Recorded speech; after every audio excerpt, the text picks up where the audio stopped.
former minister, and founder of Something or Other Publishing, Wade Franson, is the host of Created in the Image of God, a series that examines the role of religion in society, from messianic returns to the emotive responses transmitted through our culture. Wade fearlessly addresses reality claims from all directions, objectively exploring their compatibility with Holy Scripture. Tonight's episode, Sacred Threads, with Paul Aryeh. Good evening, everyone. This is Wade Franson. It is episode 100 of Created in the Image of God. What a milestone. That means we've been on the air well over 2 years because we originally did not run the show weekly. And I'm not even sure exactly at the moment when that first episode was, but I could not be more proud and excited to have had 100 episodes of Created in the Image of God. And we have a very special guest tonight who's in the studio. His name is Paul Aryeh. And Paul has 14 years of immersive experience living and traveling throughout India. Paul was trained by one of the country's greatest spiritual masters, Sri Kaleshwar. Drawing from ancient knowledge and techniques, Paul offers insights into the power of meditation and the tools necessary for profound change. He specializes in helping people discover how to reimagine their life and unlock the limitless potentials inside. Paul has also founded a spiritual meditation and healing center in Los Angeles, where he focuses on working with vibrational power and healing objects and the like. I'd like now to welcome Paul into the studio. Hey, Wade, great to be here. It's really good to have you. I know we were having a little bit of technical difficulties there during the pre-show tech check, so hopefully we'll be able to go without problems now going forward. So, Paul, we always like to start by introducing you to the audience, and I've given you a brief bio, but we like to go deep into the history to your creation story. In other words, where do you come from? And I mean physically in that sense, but also, before you were brought to Earth, there were others who were thinking about you and co-creating you, namely your parents. So we like to go back into those roots and understand a little bit about you as where you came from, that history and background, and then your coming of age. That's like the first segment. If you don't mind sharing some of those things with our audience. Sure. So I come from a Middle Eastern background, and we're from both my parents were from Iran. So, and they had, during the 50s and 60s, that was their era. And so my parents came to the land of opportunity. And so they went to the East Coast, New York, New Jersey. And then we traveled at the age of 13 over to the West Coast, which was Los Angeles, and where I spent the rest of my adult life in the city of the angels, so to speak. And that's really how my whole spiritual journey began. It was in a traditional family upbringing, and I guess it ties into the whole spiritual journey because, as you enter adulthood, you start asking a lot of questions and you start introspecting as far as, what makes you happy, who is God, and what's my role in the whole scenario. So that then I guess, went through the whole high school, college, and then after college, I really began my spiritual practices, which eventually led me. So let me jump in a little bit. So you mentioned Iran, Persia in the 50s and 60s, turbulent time there. Were your parents more secular? Were they religious? What was the cause of them deciding to leave Iran? Aside from wanting to maybe come to America, but were there pressures on them to leave? Yes. I think it was a combination of pressures to leave, change in regime, land of opportunity. Iran at that time, even though it was very prosperous, there wasn't a lot of opportunity. And so we all strive for a better life. And so for them, it meant United States. And then after, after the Shah of Iran was overthrown and the whole turbulence of the 70s, everything really changed for the whole community. So yeah, I mean, it was not an easy life. Let's put it that way. And did they have religious beliefs that they brought with them, or were they more secular? I think that they brought their religious beliefs. They come. My whole family comes from a Jewish upbringing, and so it was that whole patriarchal framework that I was raised in, and went through the whole process of having bar mitzvah and being raised in a Jewish community and upbringing. I recently had a conversation with somebody who, for whatever reason, emphasized that in Judaism there is mysticism. And I wasn't raised Jewish, but I have quite a bit of familiarity with the Old Testament and with ancient Israel and its history and sort of a generalized understanding of Judaism. And I didn't feel that in prior to this discussion. So obviously there is Kabbalah and there's the emergence of Jewish mysticism. But were your parents more sort of Torah observing, or were they more interested in the spiritual and maybe the mystical even? I think that they were really interested in the more secular and cultural and the basic human values and family comes first mindset. Of course, during the social teachings. Right, exactly. And you go to the temple, at high holidays, because that's your time to repent. It's your time to be introspective. It's your time to begin to understand your roots. And Judaism, at least what I was exposed to, was more of a cultural phenomenon. It was like, okay, great, all these beliefs, all these rules, all these handed down laws that you're supposed to follow. And then, ergo, if you follow them, you'll be happier. So interesting. Okay, so I just think it's fascinating. I've not really talked to many Persians, but none really who come from a Jewish background in Iran, in Persia. So that's why I'm curious. So how did that affect you in your early formative years? Those religious beliefs. How did they guide you, or determine or help determine who you ended up being as a young man and in your coming of age years before perhaps other experiences?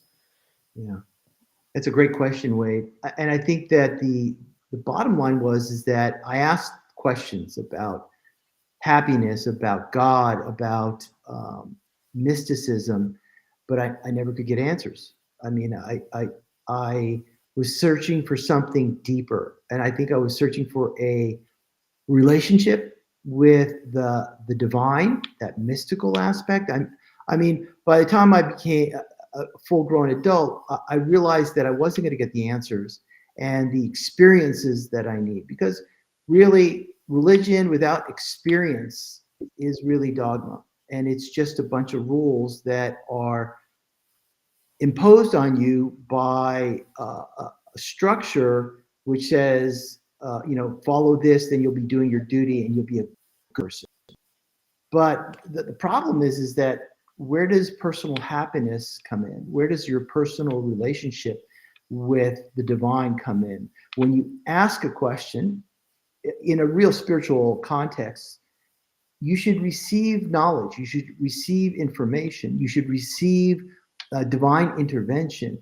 You should be able to connect to God, at least that's what I thought, and to be able to get answers. That if God existed within me, I should be able to speak to that God and have a communal type of relationship whereby I would be a better person by virtue of the fact that I was happier and that I saw that same spark in other people, not just conceptually.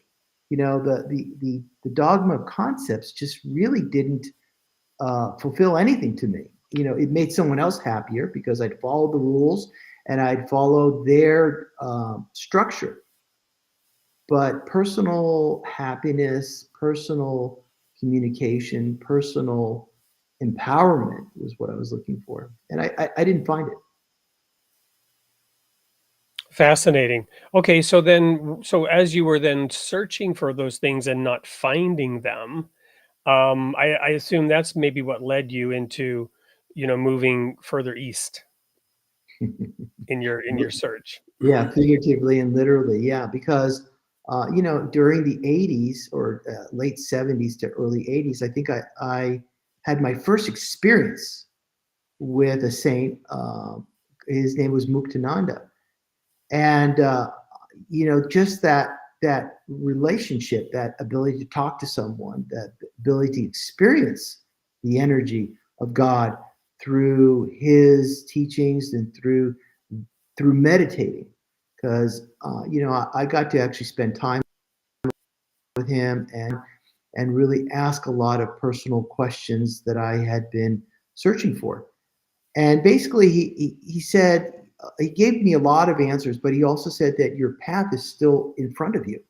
Your spiritual unfoldment has yet to bloom and blossom to the degree that you can have it be like the breath that you inhale and exhale on a daily basis. Wonderful. Well, I know that we don't have actually a book trailer from you. I believe you are working sort of slowly on a book. Is that correct? But don't have anything ready yet.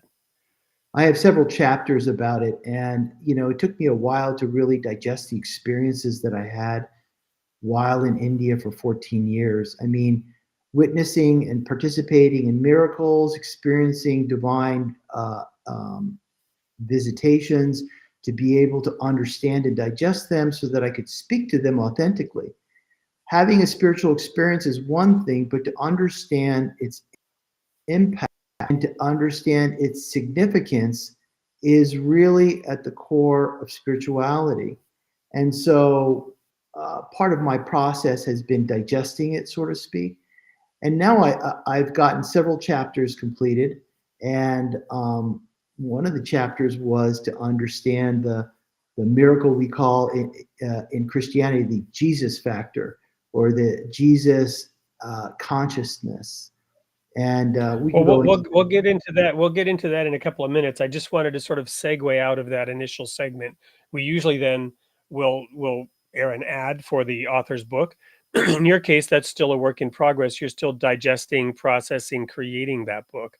However, you do have a healing center. So let's quickly talk a little bit about the founding of that and the fact that you're going to offer a free 15-minute discussion introduction to one of our guests later. So tell us a little bit about the Healing Center, the spiritual meditation and healing center that you founded out in Los Angeles. Right. So one of the things that I learned early on is that in order to really grow spiritually, you need to have an environment, a sanctimonious place within which the energy can grow and develop and to become tangible. It's almost like having your own camp where you've got the infrastructure of support for spiritual work. And so everything's rooted in the five elements, the earth, the fire, the sky, the water, and the air.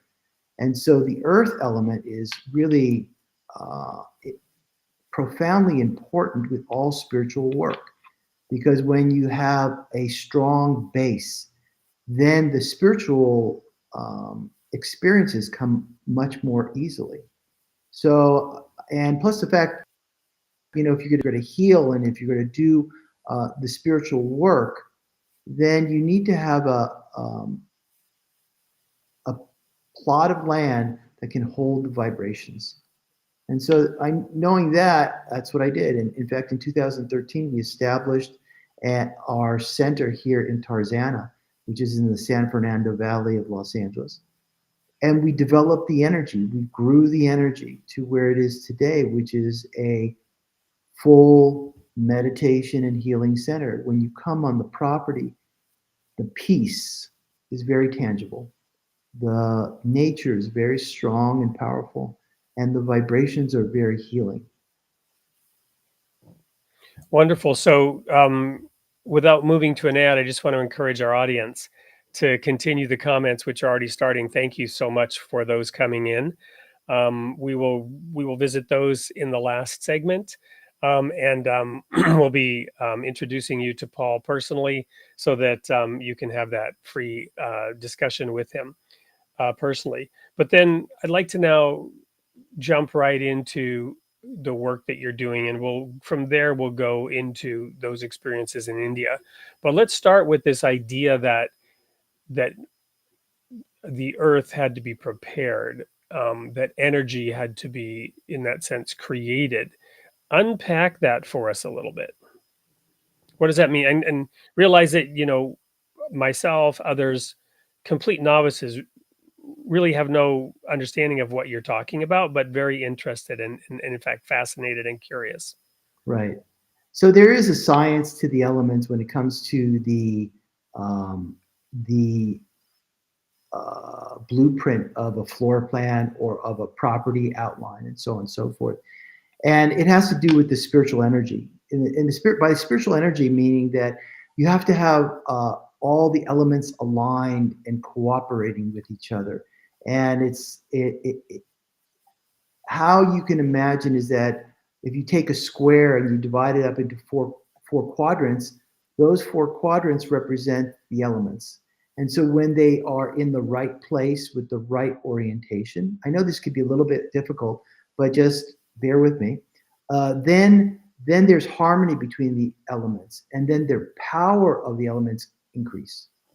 The power of the elements increase exponentially, so that when you have the earth element that's aligned with the fire element, the water element, and the earth and the sky element, then the vibrations of that space increase in a positive exponential way. So, for example, if you want to access the angels, like Archangel Michael, whoever it is, when the elements are aligned, it makes it easier for this energy to come and be present. So there's a very deep correlation between the elements and the higher spiritual realms. So is there any correlation to Feng Shui? And then also, are you familiar with the legend of Turtle Island, which is one of the, I think, Native American legends, or actually it's a legend in various forms from various indigenous peoples? Right. Because both of those come to mind as you're talking about this. Right. So yes, Feng Shui actually came from India and actually originated from that place, and then it branched off. So Feng Shui is only about 3,000 years old, whereas Vastu, which is Vedic architecture, is about 5,000 years old. And so every property has the potential for positive as well as negative, like everything in the creation. So when you have the elements aligned, what happens is that it draws upon that place positive, angelic, divine vibrations, as opposed to a property that has really not aligned elements. It attracts the opposite.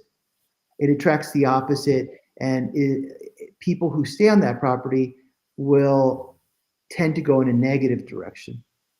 So it's like that. It's not that the earth is bad. It's just that certain ways in which you configure your property will lend itself to either positive or negative vibrations. Yeah. So and I am completely accepting of this. What's intriguing to me is to learn that feng shui is more recent, right? Because we think of it as an ancient teaching, but of course, then you go back a couple thousand years earlier. And again, the legend of Turtle Island, which one of the commenters is speaking about, goes beyond the fact that there was one land. The land resembled the shape of a turtle, or that it was created on the back of a turtle, but rather that the people were one, and that the various peoples, often it's the different races, were given different responsibilities to care for those four elements: the land, the earth, the sky, the water, and fire, right? And that they would care for, they would have some responsibility for these elements, and then at some point in the future, um, that coming together would happen again, that unity. Um, and so all of these things, balance, vibrations, to me, the pieces of understanding are scattered amongst the creation. And that's why we love having these diverse viewpoints, Right. to pull some of these pieces together. And I'm fascinated by this piece of it. I also, in my personal travels to India, very much experienced, a spiritual energy that seemed, right down into the earth. So now let's talk about your travels to India and how that plays into what you're doing now, and what some of those experiences were that shaped you and gave you direction that you're now following. Sure. So I guess what you're saying is like, how did that land impact me in my spiritual development, essentially, right? Well, even, is India imbued with spiritual energy down to the earth because of the 5,000 years of spiritual tradition?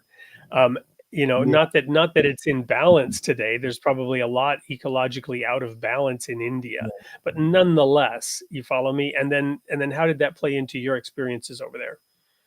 Yeah. So let me put it to you this way: it is the birthplace, or it's spiritual energy is incredibly tangible, and it's incredibly powerful.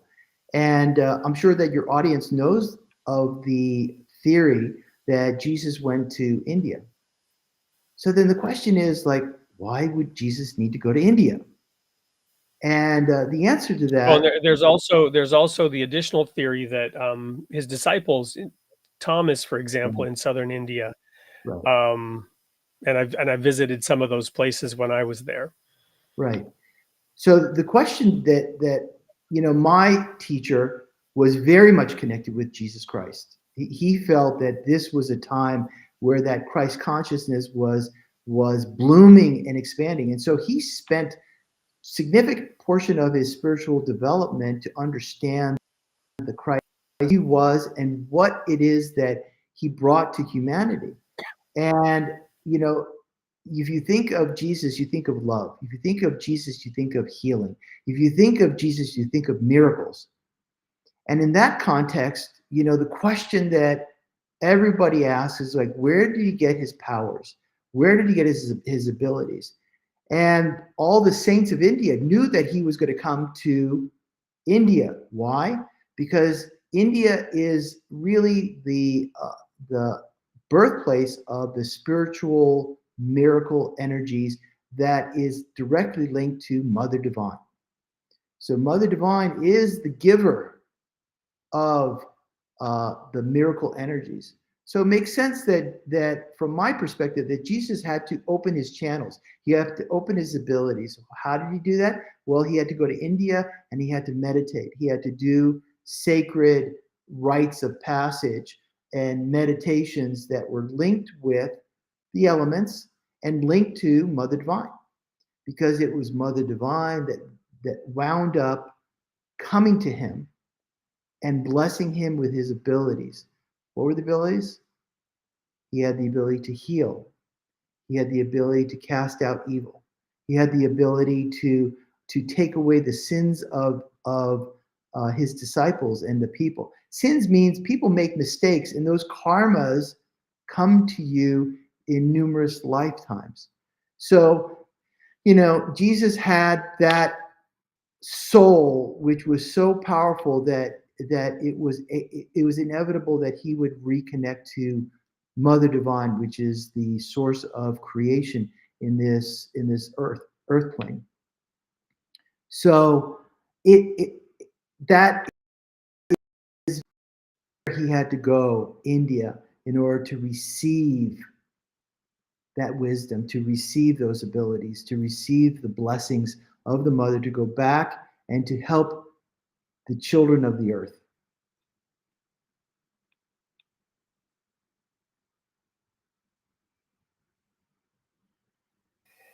Sorry, what were your personal experiences then in India? You mentioned the Jesus factor and that you had mystical experiences while you were in India. So share a little bit about that and your awakening in that sense to new things. Well, I spent many years meditating, spent many years repeating sacred mantras, drawing sacred geometry, which is called yantras. And, the spiritual path is about purification. It's about releasing out your belief system of the way the world is, the real spiritual world. And as I went through these processes, I was able to get in touch with angels. I was able to participate and to witness many miracles. And then eventually, probably more than halfway during the 14 years, I actually was able to witness and meet and experience it with my own two eyes, the physical form of Jesus Christ. So that really. So what was that like? Explain to us how that occurred. Well, a lot of times when you're engaged in a process of wanting to connect to a divine soul, and the same thing goes with when you want to experience Mother Divine, when you want to connect with a divine soul, you have to raise your vibrations, because it's no small feat or experience to be able to stand in the energy and the physical presence of a divine soul like Jesus Christ. So it was in 2008 that we were at the center in India, and we were all told that come back to the main building, and we were going to sit down and meditate and engage in the process. At the time, we had no idea what was going to happen, and so as the evening went on, we were called into a room whereby each person one by one entered that room. No lights, just candle, and in somewhat dark area, but it was enough light for me to see as I entered the room, and I stood there that form was in front of me. And then private, we had a dialogue and a conversation, and he blessed me with certain things and certain abilities. And the instruction was to go out and to heal, go out and to awaken people to the spiritual path, and to show them that it's possible, that if you want and you desire and you have that yearning in your soul to connect to that Christ consciousness, that it's possible. I know it's possible because that was my experience. And then I think more importantly, after an experience like that, it took a while for me to really digest it, the experience, to understand it, to really contemplate it, to reconnect to that Christ energy. And it literally changed my whole life. I no longer saw the world the way I did prior. I was humbled and in an awe of this soul, this being. And I knew that part of that process was to learn and understand as a human being, that to help others to awaken and really open the heart. The heart is where God lives. So earlier when you were talking about the qualities of Jesus, love, healing, um, the one that was coming to my mind was humility, right? And so I'm intrigued by the fact that you mentioned the humbling that took place from that experience. And I think, I'm looking at some of the chat, and I know how some people are reacting, who may, for whom this may be foreign, and they may have an interpretation of it that's quite negative based on their understanding of the Bible and or other verses. Personally, I'm very um, open and interested in hearing your experiences. Um, and one of the reasons why I wanted you on the show is that humility also comes through, right? So these experiences should not lead to us elevating ourselves and becoming more full of ourselves. There's this joke about spiritual retreats. I'm sure you've heard it. It's all fun and games until somebody loses an eye. And of course, they're referring to the letter I, right? They're referring to the ego, emptying the ego, emptying the self, however you want to describe it. So tell us a little bit more about the humbling experience, the humility that came from that encounter and from your digestion, your processing of it. It was humbling because I realized that the world did not center around me, and that I was simply an extension of the divine, and that I realized that I had a relationship with that divine soul, which was profound, which was beyond space and time. You know, um, I know that there's a lot of belief that we're supposed to think a certain way. And it was very humbling for me to put my thoughts about what I thought that Christ energy was and to experience it directly. It was like unconditional love.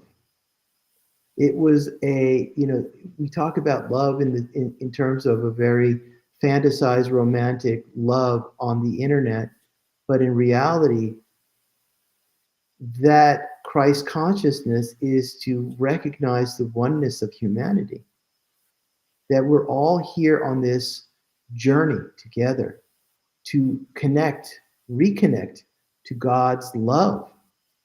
And that goes beyond, in my experience, it goes beyond what's written down in books. It's about connecting through the heart. It's about understanding how short this life is. That we spend our lives in pursuit of things which are so fleeting. We spend our lives being angry. We spend our lives being judgmental of other people. We spend our lives in our heads rather than our hearts. Because, Jesus said it so well. He says, it's easy to put a camel through the eye of a needle than to get someone who's greedy to get to heaven.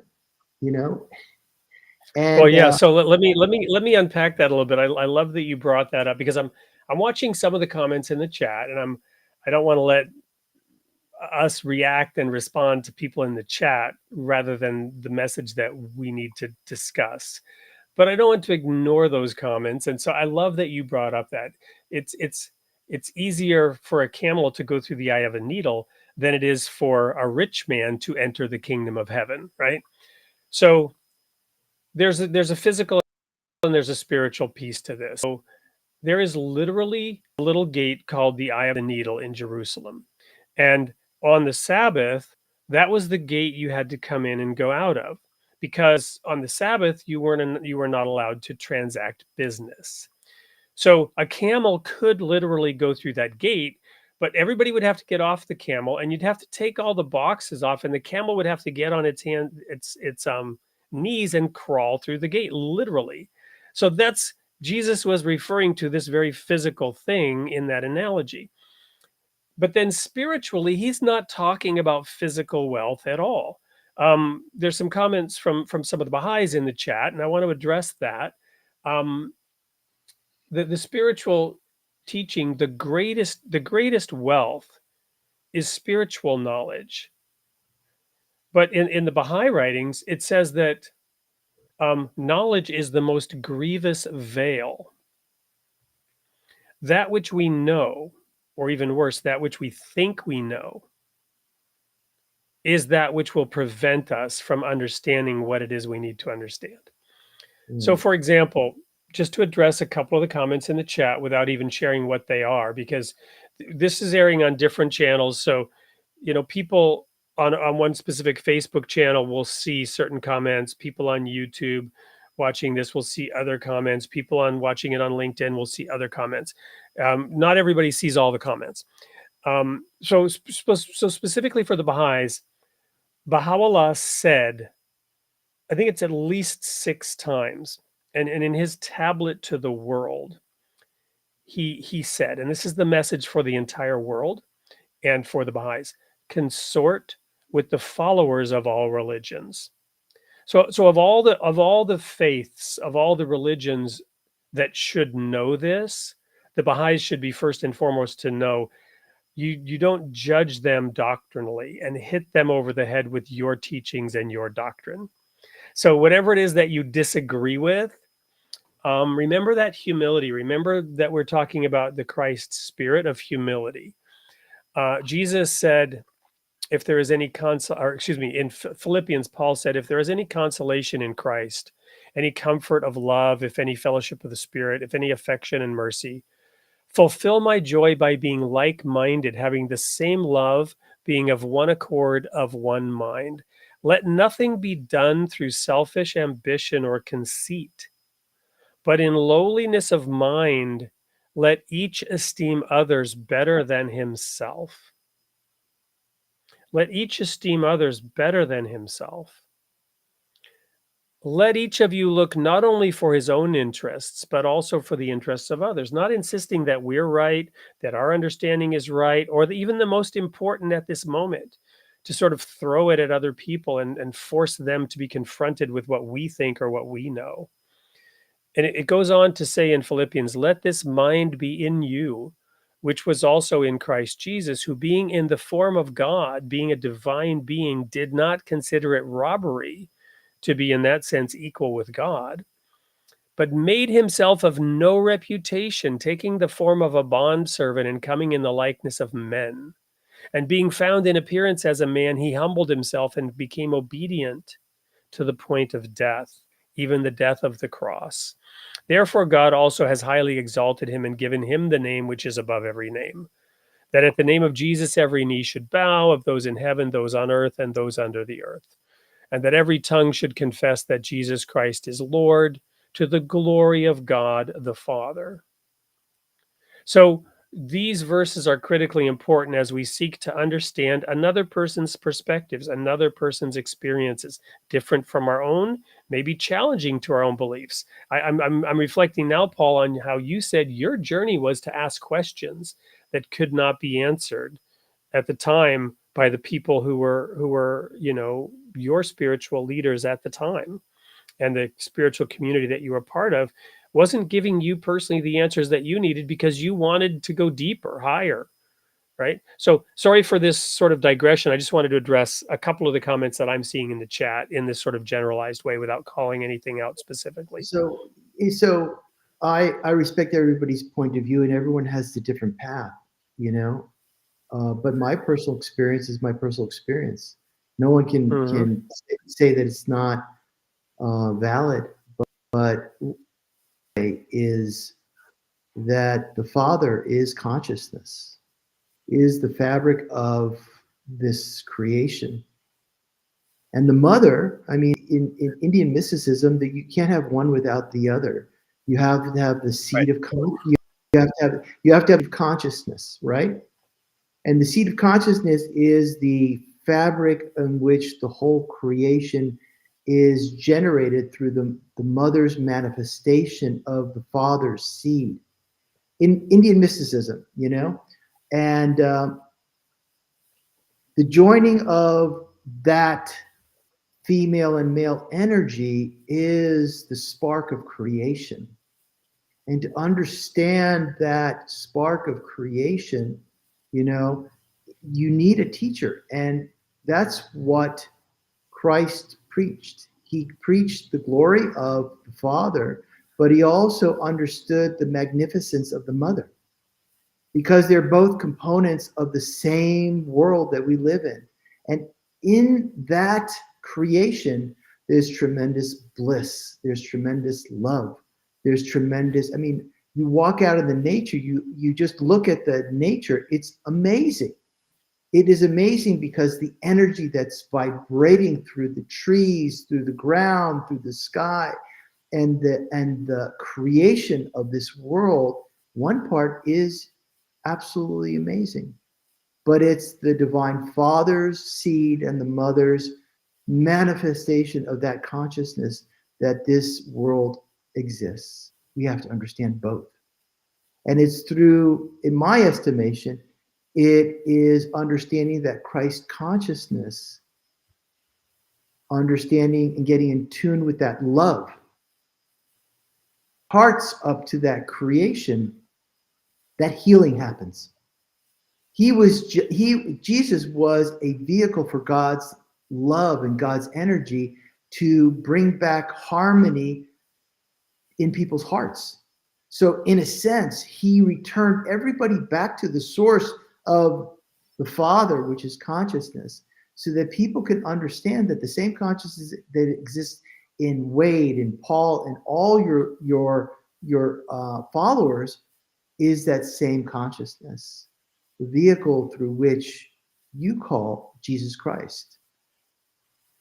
And for me, it was a huge awakening, like, wow. Because what I began to experience is that all religions talk about the same thing. They talk about it in their own way. And I have to respect all the religions and to respect the essence of those religions. And not to say one is right, one's wrong. They're all branches of the same tree. And that's at least my experience. You know, the candles may be different, but the flame is the same. Amen. So I want to go to a commercial break, and there's a gentleman who's been on the show before. I'm gonna air an ad for his book, because I want to bring in a couple of the concepts within that book. And one of our other sponsors, Something or Other Publishing, is going to be working on issuing a new version of that book and also the second volume in that book.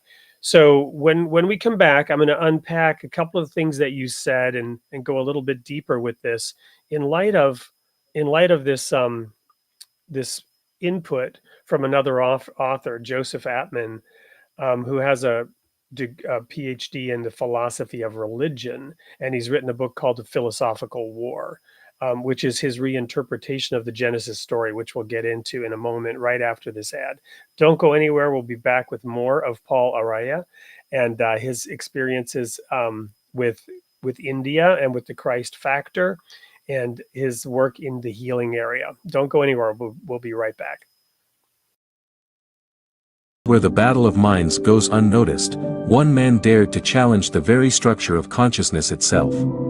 Joseph Atman proudly presents the first part of his groundbreaking collected work, A Philosophical War. Atman's mission is to expose humanity's most elusive adversary, the structure of its own consciousness. He argues that the modern human condition is plagued by a thought process that inflicts unnecessary suffering. This thought process, like a stealthy enemy, wages war against our nature. Atman's quest is both daring and revolutionary, to overthrow and replace the current prevailing conscious structure. He identifies the enemy within and seeks a more coherent and powerful ally. With digestible bursts of epistemological guerrilla strikes, he pierces the lines of everyday thought patterns. This counteroffensive offers a new perspective, one that challenges the way we perceive reality. Ottman asserts that humanity's consciousness has relied too heavily on thought alone. He introduces being with, a relationality that harmonizes humanity with the world around us. But the battle doesn't end there. Ottman reinterprets the early chapters of Genesis. He calls for the removal of contemporary notions of God while offering a profound argument for God's existence. Filled with intrigue, simplistic insights, and mystical yet realistic hope, this book is a potential landmark work. A Philosophical War by Joseph Ottman. Available at Amazon. Welcome back to Created in the Image of God. I'm here with Paul Aryeh, and I'm sorry, I'm sure I'm mispronouncing your name. Do you want to go ahead and share it with us? You said it perfectly, Paul Aryeh. Okay, great. So you were talking right before that break about God being consciousness. So that's why I thought, I've got to play this. Let me unpack his basic premise and see what you feel about it. His premise is that God being consciousness, and us being created in that image, our goal is to relate to that, to become one with that consciousness. But in that we've been manifested physically with the capacity for independent thought. Indeed, one of the primary principles behind this show and in the Baha'i faith is the independent investigation of reality. And so the problem is, according to Joe, when we encounter anything, we have to form a concept of it. The way in which we engage and in order to function in the world, we have to process it, and we form some kind of concept. Whatever that concept is in our head, however we imagine it to be in our minds, as we seek to interact with it, relate to it, it's not that reality itself. It's a construct. It's a mental construct with all kinds of baggage. And we build layer upon layer on these constructs, but we're not actually engaging directly with reality, but rather with our version of it, our fantasy of it. And in that sense, we're creating false gods every step of the way as we imagine things to be the way we have to imagine them. The more complex it is, the larger it is, the more difficult it is to grasp, the more flawed our mental models, our constructs. And then they keep us from relating directly with that consciousness. Yeah. But it's an unavoidable problem. We have to form concepts. We have to create words to describe things.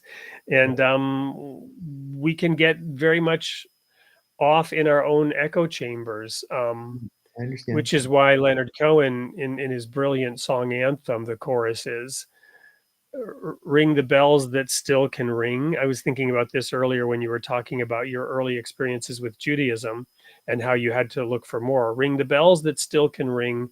Forget your perfect offering. There is a crack in everything.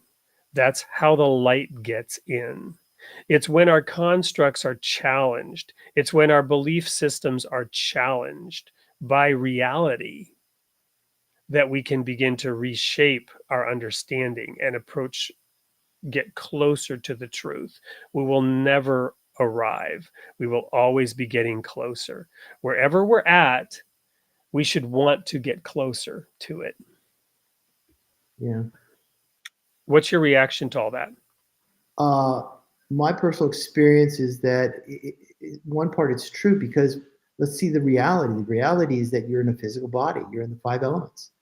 So that in itself is a filter. It's on a different level of density. But when you pray or when you meditate, what happens is that your consciousness within the system that you have reconnects to that boundless source of knowledge and energy and vibrational frequency. it opens us up. It purifies our blockages, and it's about blockages, because the things that we hold on to in this physical body, like anger, envy, jealousy, the sense of revenge, the sense of duality, right? It's because we're in this physical body that these separations happen. So it's a process. It's a process of changing your vibrations. Never get there 100%, but the closer that you can get, the freer you are. The closer you can have, the faster you could open your heart and fill it with love, the closer you'll be to God's creation.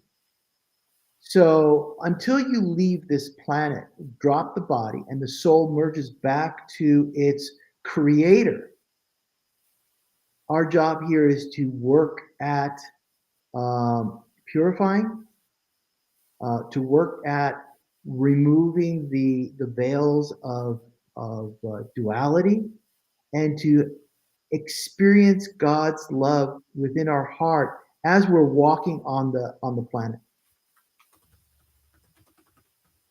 And why did we come here? We came here to learn. We came here to change our belief systems and to experience the energy of God's creation. So, although it's a tall order, but what else is there to do in this life except to try to transform ourselves, like your title of your podcast is, to become like an image of God, not to become God, but to be like a mirror of that divine energy. So the question is, how do we do it? How do we transform ourselves? How do we heal? One of the biggest difficulties on the spiritual path is, how do you heal that which separates us from the nectar of God? How do we heal? How do we forgive? How do we embody the divine energy that Christ was trying to teach us? The example that you gave with the camel in the eye of the needle is, he's telling us, change your priorities in life. Change what's important to you, because this life will be over in a blink of an eye. Change your priorities, focus on God, pray, be humble with your fellow man. Even though you don't agree with him or her, respect, show empathy, show love. Do it as if Jesus was standing next to you, guiding you in your journey. The dark side is always there, wanting to feel you negative. But it takes tremendous capacity to embrace the positive, even in the face of all the negative emotions. That's what I learned.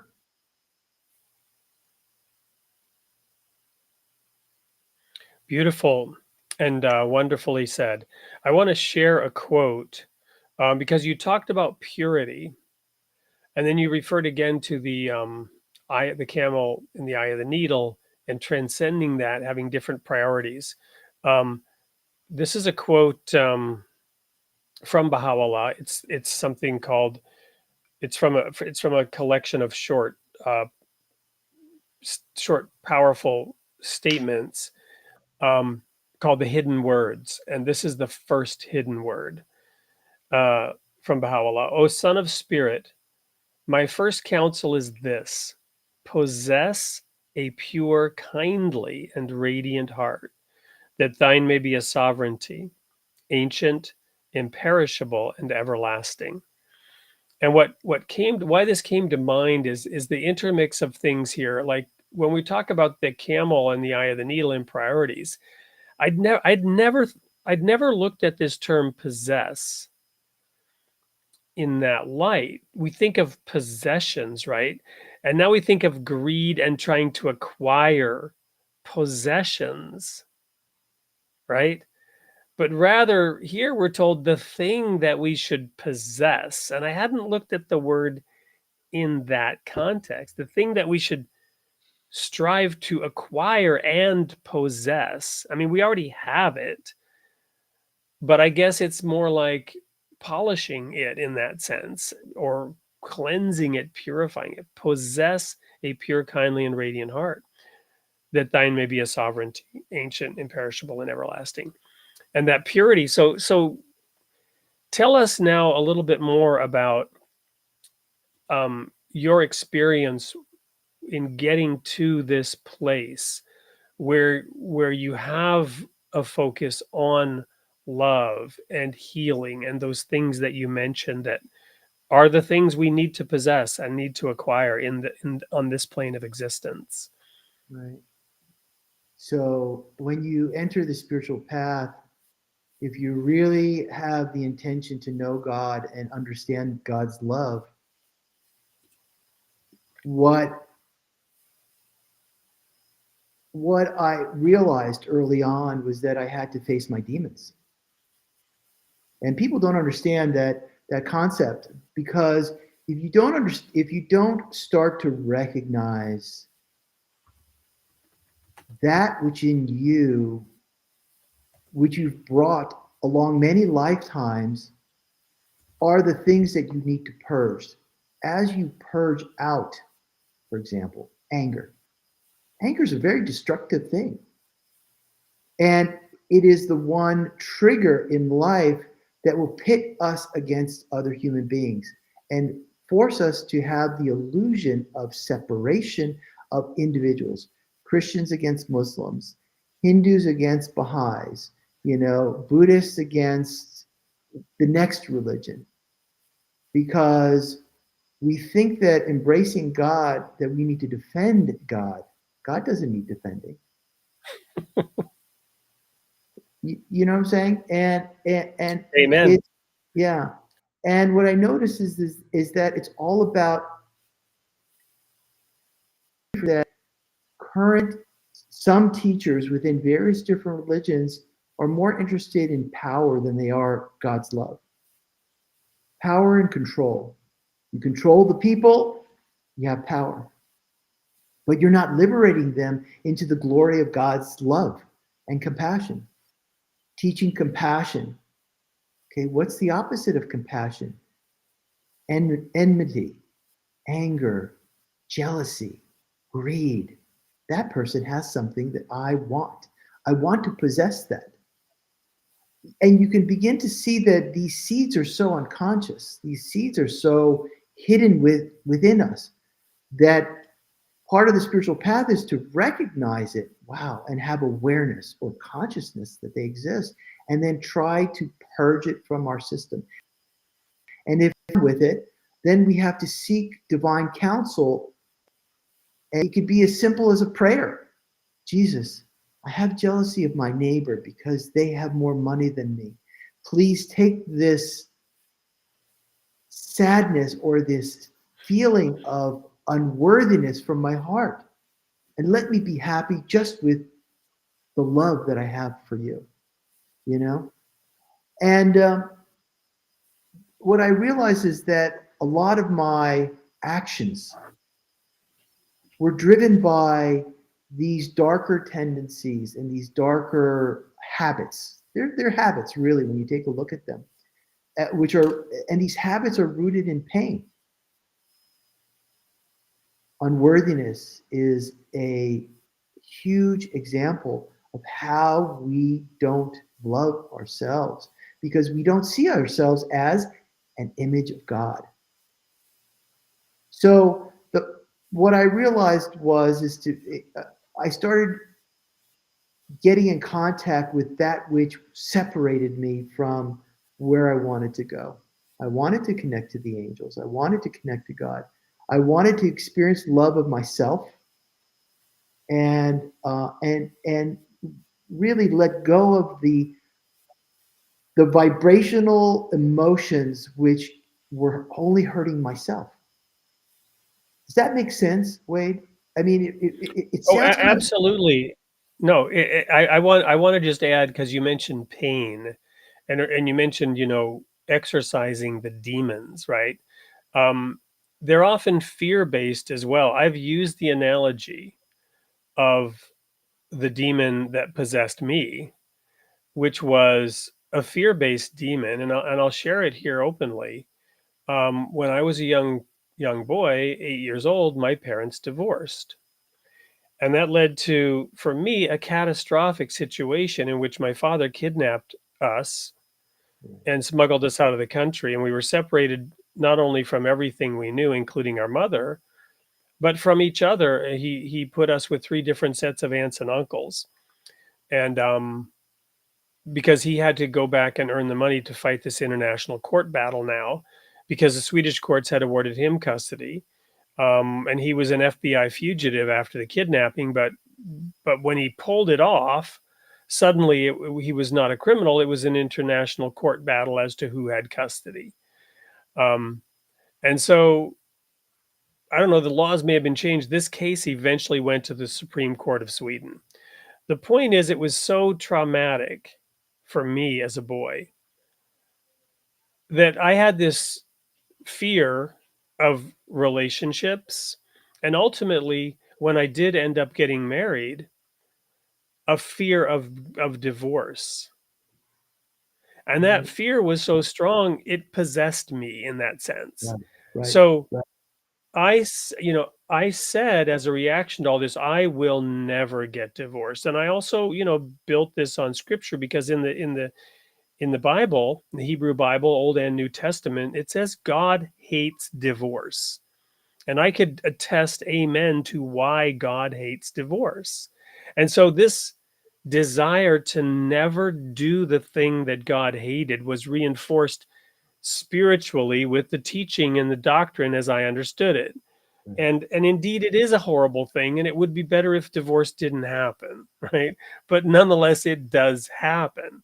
And this fear possessed me. Well, it should be obvious to anyone who knows that strong fear-based, almost, demon that possessed me caused me to end up behaving in such a way that I ended up getting divorced.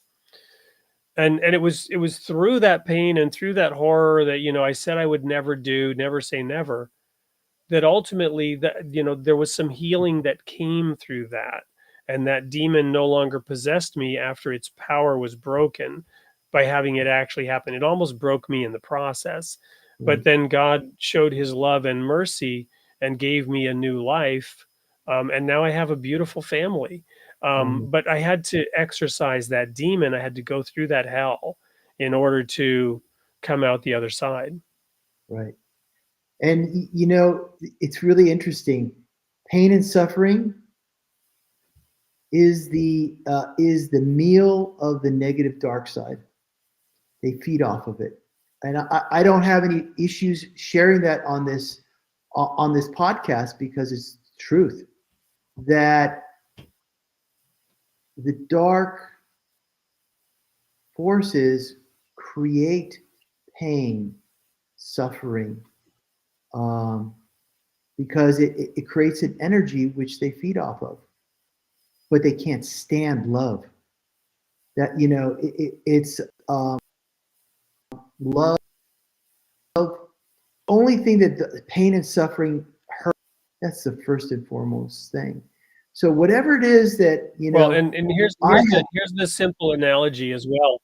So to just give another perspective on that, right, Jesus said, resist the devil and he will flee from you, right? So the devil really has no power. And there's really no darkness. Darkness is the absence of light. So when when love comes into the room, when the light switch is thrown on, the darkness immediately flees. It vanishes. Love destroys. If perfect love casts out fear. Love is the antidote. It's like flipping a light switch on and the darkness is gone. right, exactly. So in my process of spirituality, I came to terms with the fact that I had to look at those seeds, lack of a better word, and I had to purge them. I had to consciously purge them. It's like, where does this anger come from? Where does this unworthiness come from? Where does this jealousy come from? And then I would struggle with releasing and purging until I learned the lesson behind it. Because God will put you through the trials and tribulations and the fire as they beat the metal to create the sword of righteousness. And there are times where it was very, very, very tough. It was painful to go through those experiences. But then I called upon God, and I said, "Listen, I'm having a tough time with this poison. Help me to rid it from my soul, because I don't want that vibration in my aura. I want to be happy. Even if I don't have anything, I want to be happy. I don't want to walk around with a dark cloud over my head. And I want to have more love in my heart."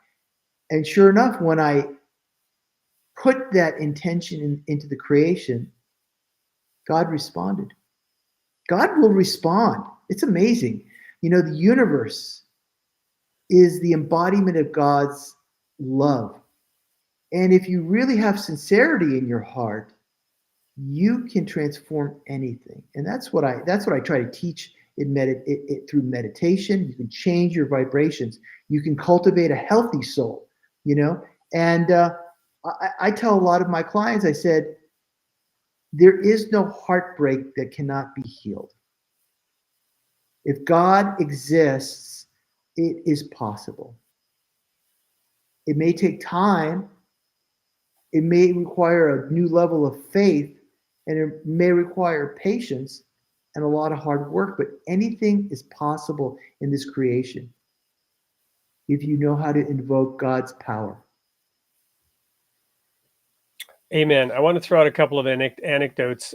Just this week, somebody was sharing with me that haven't looked this up to verify it, but that I think it was actually Zig Ziglar, who's been around for a long time, who was sharing a study in which polygraph tests were administered, and the question was, "Do you believe in God?" And those who said no were consistently shown to be lying with the polygraph test. And maybe they were lying to themselves even, right? Maybe they believed it, but the Right. polygraph test told them, no, you Right. actually do believe in God. But the inverse of that is this joke I heard, and I have teenagers. We have teenagers, which we're very grateful for.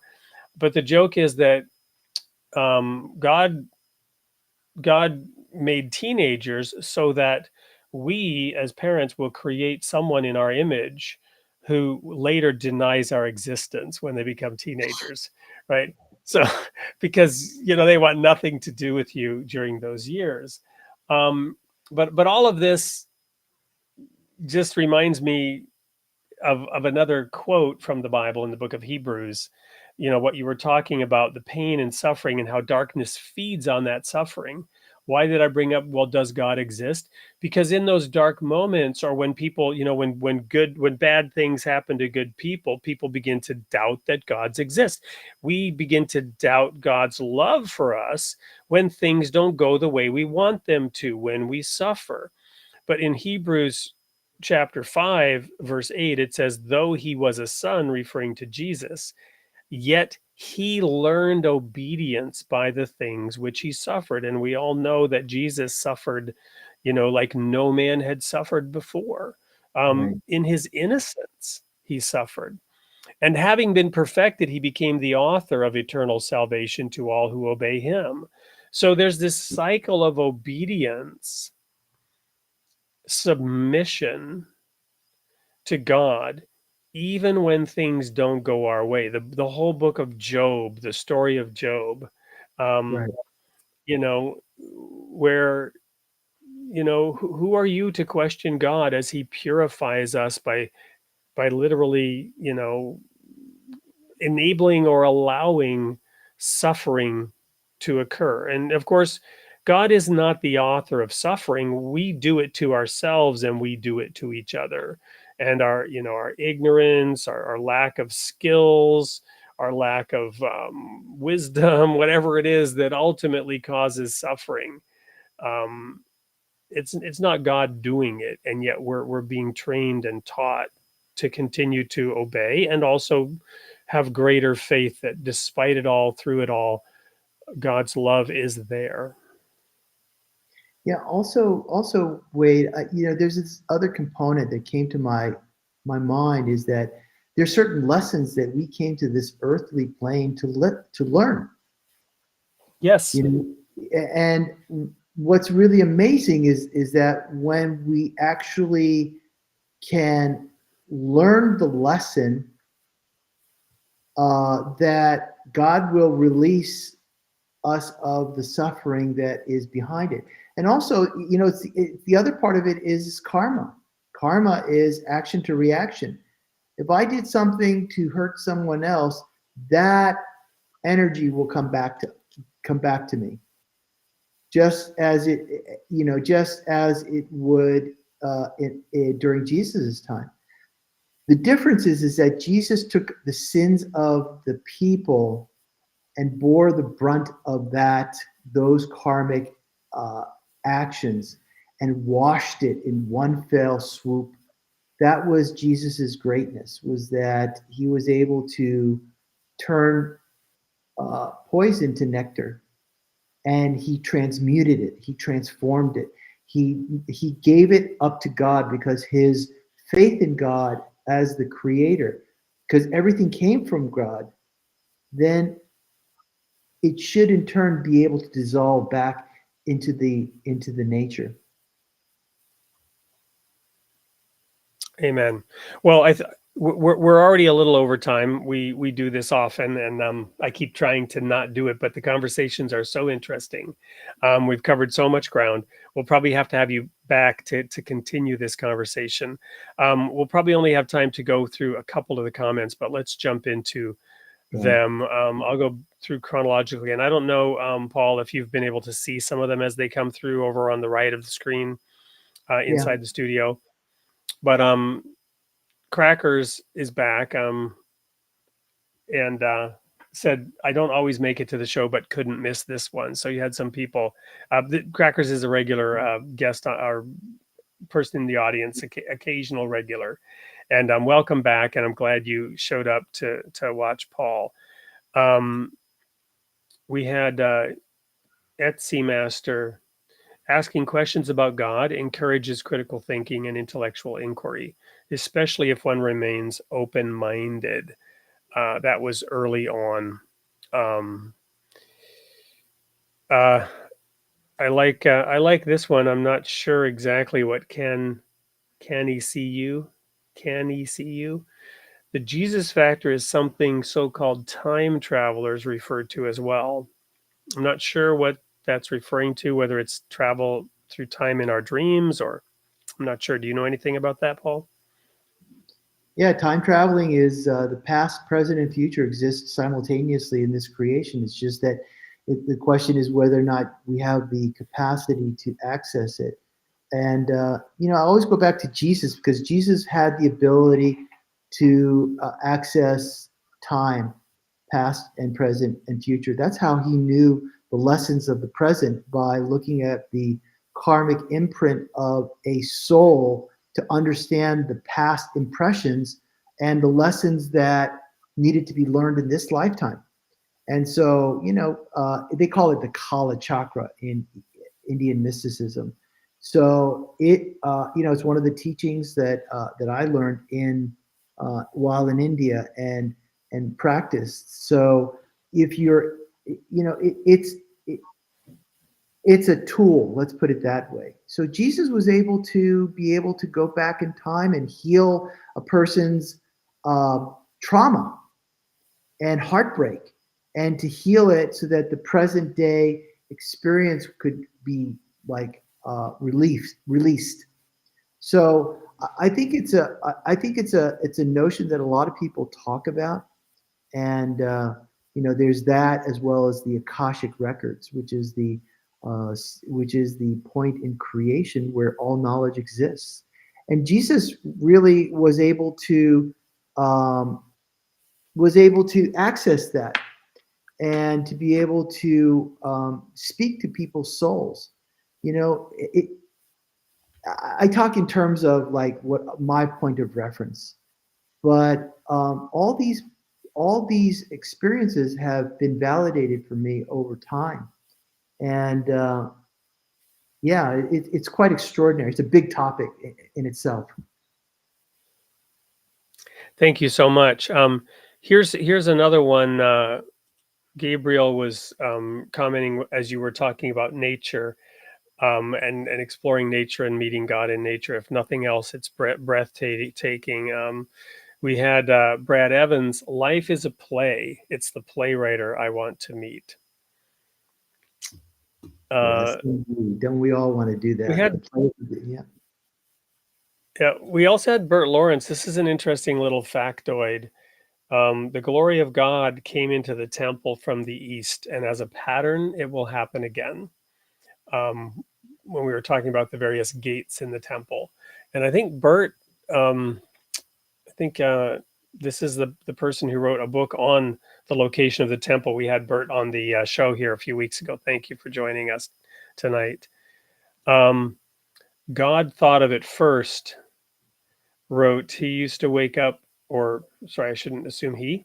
I used to wake up after having bad dreams from where I'd get in a lot of trouble with the law and get caught. Upon waking, I'd say to myself, just don't ever do that.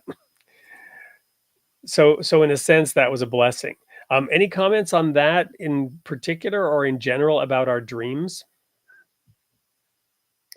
Yeah, the dreams is a kind of complicated discussion, but it is things that we're struggling with, or things that we're processing through, and things that we're trying to reintegrate into our consciousness. The sleep state is a very powerful place. It's how we integrate and deal with a lot of things. The difference between sleep and state. Trance state is when our soul really starts to touch the consciousness of God, and we begin to have a communication with the higher vibrational angelic beings, or divine souls, or even God directly. And that's how it's written in the Bible. You talk about Moses. He went to the Temple Mount on a bed of blue sapphires. The human potential is extraordinary, because it's this incarnation. If we really utilize this incarnation, we can really access through meditation, through prayer, and through going into deeper states of consciousness, to be able to access God's energy. And once you access God's energy, the possibilities are infinite. You can become the writer, so to speak. You can write your destiny. You can change your trajectory by changing your consciousness. And so the way you change your consciousness is by changing your vibrational field. And that's why we meditate. We meditate so that we can process out the limiting factors and influences, emotions, beliefs, thoughts, and to embrace that which we can't see, but vibrationally we can experience. And I think that's really the value proposition of the spiritual path.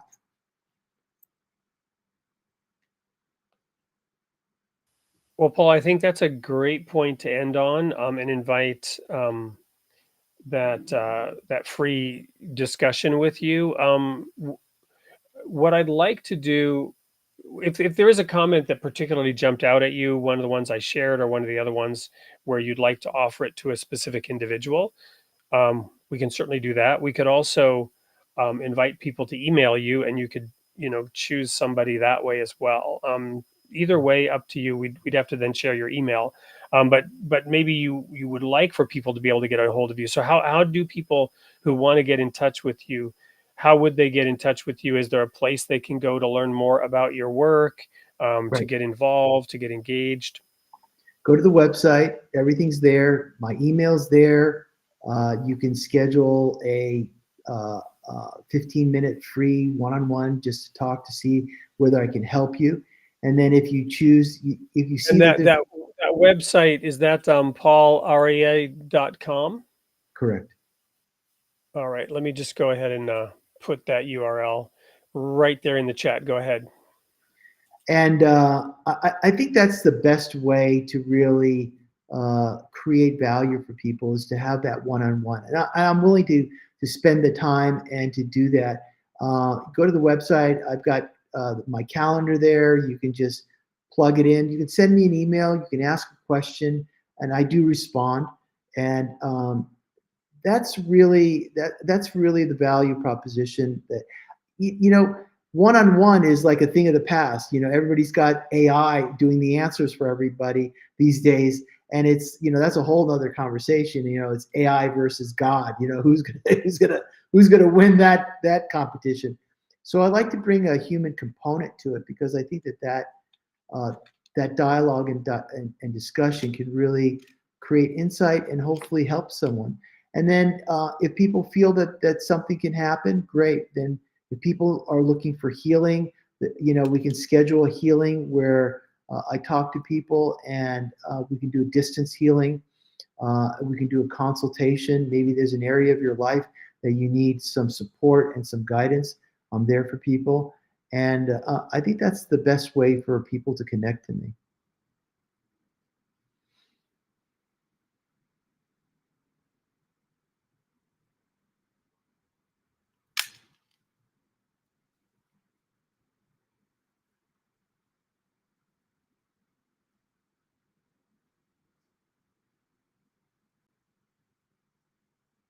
I think you're muted. Thank you, Paul. I just showed your website for everyone to see, and then I was just asking if there were any final words of love, guidance, of sharing that you'd like to provide to our audience here as we wrap up for tonight.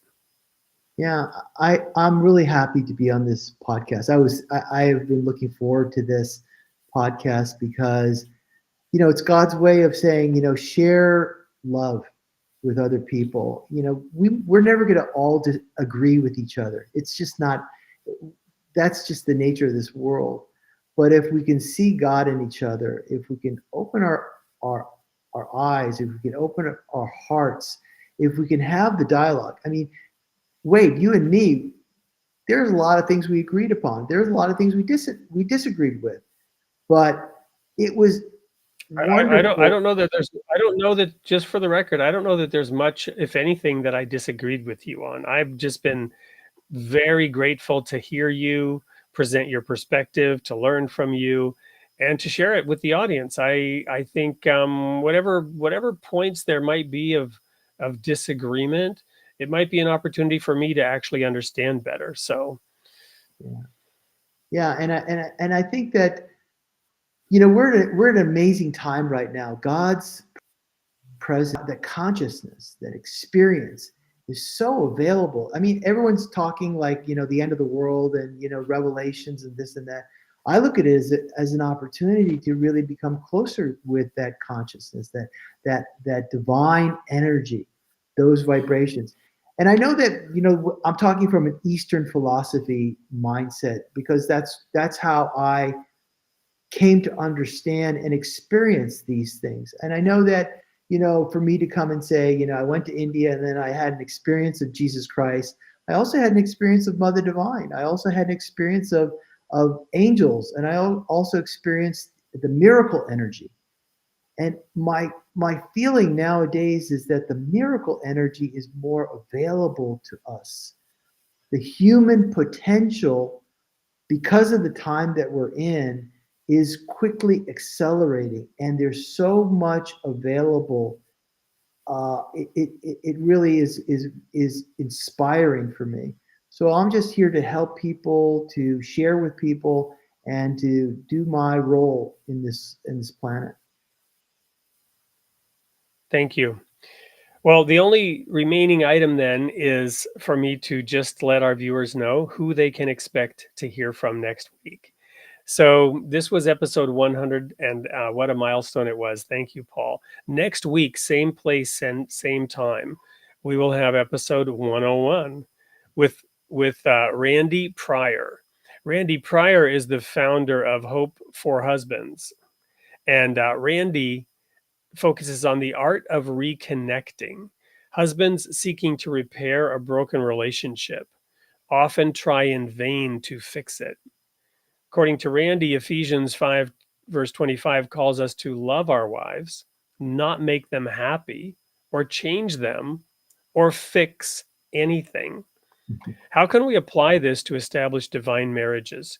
Randy Pryor shares insights from 14 years of experience in helping reconnect separated husbands with their wives. So that's a focal point, but I don't think it's only for husbands.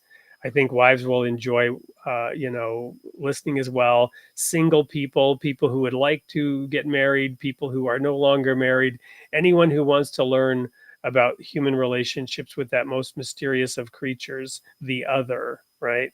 So please do join us next week, same time, same place, on June 4th, which is actually the birthday of my daughter. Probably shouldn't share that. Oops, rewind, strike. But June 4th, Randy Pryor, The Art of Reconnecting. And Paul, thank you so much. I do hope that we will have opportunity to have you back on the show. And everyone, until next week, may God be with you.